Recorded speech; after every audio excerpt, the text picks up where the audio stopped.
তারা 13 থেকে 20 লাখ টাকা খরচ করে ইউরোপে আসতে চাচ্ছেন এজেন্সি ধরে, স্পেশালি পর্তুগাল।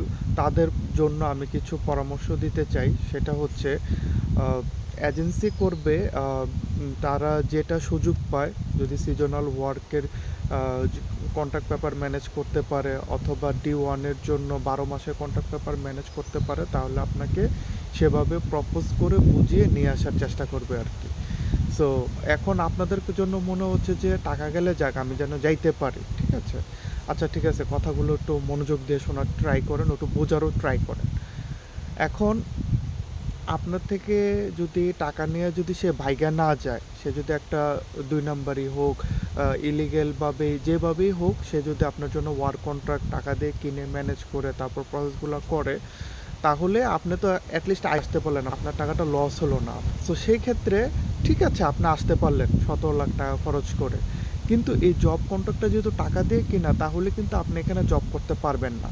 তো আপনাদের মনে হইতে পারে যে আমি হয়তোবা এখানে জব না পেলে কি আমি একটা জব খুঁজে নিব 3-4 মাসের মধ্যে, ঠিক আছে? আসলে আসলে এখন আমি বাস্তবতা সম্পর্কে কিছু বলি। সেটা হচ্ছে যে মার্চের দিকে 70 জন বাংলাদেশি এসেছেন পর্তুগালে, ঠিক আছে? সো তারা মাত্র এই 7 মাসের মধ্যে 11 দিন কাজ করেছে, আর বাকি সময় তারা কাজ করতে পারেনি, পরিবার থেকে টাকা এনে চলতে হচ্ছে। যেহেতু এই জব কন্ট্রাক্টটা টাকা দিয়ে কিনা, তাহলে বুঝতেই পারতেছেন জব কন্ট্রাক্ট টাকা দিয়ে কিনা, তার মানে এখানে লোকের প্রয়োজন নেই, লোকের চাহিদা নেই। সো জব কন্ট্রাক্টটা তারা সেল করে মালিক পক্ষই রিচ হওয়ার চেষ্টা করতেছে, মালিক পক্ষই টাকা ইনকামের চেষ্টা করতেছে আপনার থেকে। সো সেই ক্ষেত্রে ব্যাপারটা দাঁড়াচ্ছে যে এখানে তাদের কাছে জব নেই, আপনিও এসে এখানে জব করতে পারবেন না, খুবই মানে পসিবিলিটি খুবই কম যে আপনি জব করতে পারবেন। অবশ্যই এজেন্সির সাথে কথা বলে নেবেন যে জব করতে পারবেন কি না, এবং এটা একটা দায়বদ্ধতা যাতে থাকে যে আপনি যাতে ধরতে পারেন। কিন্তু ম্যাক্সিমাম ক্ষেত্রেই এজেন্সি বলবে যে হ্যাঁ আপনি যে কাজ করতে পারবেন, কিন্তু আসলে এখানে আসার পর আপনার থেকে তো টাকা পয়সা যেভাবে হোক হাতিয়ে নেওয়ার পরে আপনার আর কোনো খোঁজ খবর নেই, চাকরি দেওয়ার আর নাম নেই। আচ্ছা ঠিক আছে, সো আপনি একে একে 17 লাখ বা 15 লাখ টাকা খরচ করে এখানে আসলেন, কিন্তু এ টাকাটা আপনার ঋণ করা হইতে পারে, দাঁড় করা হইতে পারে, যে কোনো সোর্স থেকে জমি বিক্রির টাকা হইতে পারে, আপনার নিজের হইতে পারে। সো আপনি টাকাটা তো খরচ করছেন, এই টাকাটা তো আপনাকে তুলতে হবে। তো আপনার যদি জবই না থাকে তাহলে আপনি কিভাবে তুলবেন? আচ্ছা গেল এটা, তা আপনার প্রথম পক্ষে আপনার ধরেন 13 থেকে 20 লাখের মধ্যে কোনো একটা জায়গায় আপনার একটা খরচ হলো এরকম। এখন আসার পরে যদি আপনার কাজ না থাকে তাহলে আপনি চলবেন কিভাবে? তা আপনাকে তো বাংলাদেশ থেকে টাকা এনে চলতে হবে, এরকমই করছে অনেকে। তো তাহলে আপনার বাংলাদেশ থেকে এনে চলতে হবে। যদি আপনার এই ভিসাটা যদি D1 ক্যাটাগরির না হয়, D1 মানে হচ্ছে লং টার্ম ভিসা অথবা রেসিডেন্স ভিসা না হয়, তাহলে কিন্তু আবার আপনি আবার সহজে কার্ড পাবেন না, রেসিডেন্ট কার্ড পাবেন না। 3 জুন পর্তুগাল বন্ধ করে দিয়েছে অবৈধভাবে, সব কিছু বন্ধ করে দিয়েছে। সো আপনি যদি লং টার্ম ভিসা বা রেসিডেন্স ভিসা না হন, তাহলে আর কোনো সুযোগ নেই, আর কোনো সুযোগ নেই আপনি কার্ড পাওয়ার।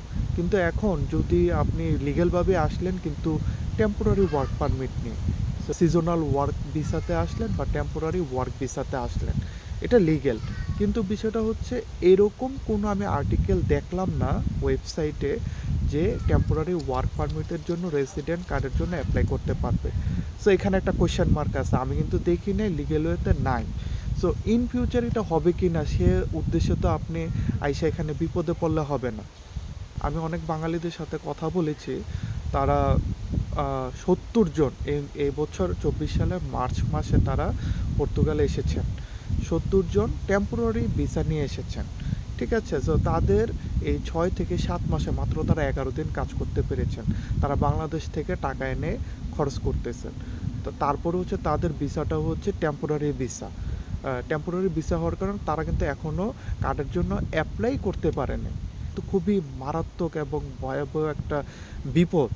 সো এই দুষ্কৃতিকারীদের জন্য এই যে জব কন্ট্রাক্ট সেল করতেছে, জব নাই কিন্তু জব কন্ট্রাক্ট সেল করতেছে, কত বড় একটা বাটপারি, মাফিয়াদের একটা কারবার। সো এটা যদি হয় তাহলে কি হচ্ছে আপনি চিন্তা করেন। সো একে তো জব নাই, জব থাকলে তো আর জব কন্ট্রাক্টটা কিনতে হইতো না, ঠিক আছে? দালালরা হয়তো বা কিছু টাকা খাইতো। তো এখানে জব কন্ট্রাক্ট কিনে তারপর হচ্ছে যে বিভিন্নভাবে বিভিন্ন মাধ্যমে টাকাগুলো খরচ হয়, এর জন্য তো টাকাটা বেশি খরচ হয়ে যাচ্ছে। সো জব কিনে আপনি আসতেছেন, কিন্তু আসলে কিন্তু জব নেই। তার মানে আপনাকে অবশ্যই এটা মাথায় রাখতে হবে যাতে আপনি এই যে এত লাখ টাকা বাংলাদেশ থেকে খরচ করে আসবেন 13 থেকে 15 বা 20, এর মধ্যে আবার মাথায় রাখতে হবে যে আরও 1 বছর 2 বছর বাংলাদেশ থেকে টাকা এনে এনে চলতে হবে। কারণ এই যে 70 জন আসলো এবং তার কিছু মাস আগে বাংলাদেশ থেকে 120 জন এসেছে এই কোম্পানির মাধ্যমে, 120 জন। সো এই 70 জনেরও কাজের ব্যবস্থা হয়নি। সো তারা তো এখানে থেকে কাজ করার চেষ্টা করবে, ঠিক আছে? সো তারা তো চলে যাবে না কাগজ না হওয়া পর্যন্ত। সো খুবই সাবধান। D1 হইলে আপনি অ্যাটলিস্ট কাগজটা পাবেন, যদি জব, অবশ্যই জব থাকতে হবে। কোম্পানিকেই আপনাকে এই কার্ড ম্যানেজ করে দিতে হবে। এখন যদি কাজ যদি না থাকে তাহলে আপনি কার্ড পাবেন কিভাবে? কাজ করে আপনার ব্যাংকে টাকা ঢুকলে এটা চেক করার মাধ্যমেই তো, যাচাই বাছাইয়ের মাধ্যমেই তো আপনাকে রেসিডেন্ট কার্ড দেবে। অবশ্যই আপনার কোম্পানি আপনাকে হেল্প করতে হবে কার্ড পাওয়ার ক্ষেত্রে, D1 ভিসা ক্যাটাগরির ক্ষেত্রে। আর টেম্পোরারি হইলেও কোম্পানির করার কিছু সুযোগ থাকতে পারে, কিন্তু এটা তো আরও ঝামেলা। টেম্পোরারি হইলে একে তো কাজ নাই, একে তো টেম্পোরারি, অ্যাপয়েন্টমেন্টের কোনো লিগ্যাল প্রসিডিওর নাই। অ্যাপয়েন্টমেন্টের অ্যাপয়েন্টমেন্টের কথা বলছে হচ্ছে এটা যে আপনি যে ফিঙ্গার দিবেন বা রেসিডেন্ট কার্ডের জন্য অ্যাপ্লাই করবেন, এটার জন্য একটা অ্যাপয়েন্টমেন্ট লাগে। এটার কোনো ফিক্সড কিছু নেই। সো আপনি সেই ক্ষেত্রে আপনি টেম্পোরারি ভিসাতে তো কোনো সময় আমি সাজেস্ট করব না যে আপনারা আসেন। আসলে এটা আপনাদের উপর ডিপেন্ড করবে আর কি। টেম্পোরারি ভিসাতে যদি আসেন, লিগেল কোনো প্রসিডিওর নেই যাতে আপনারা কার্ড পাবেন, কাজও তো নেই, বাংলাদেশ থেকে টাকা এনে চলতে হবে এখানে।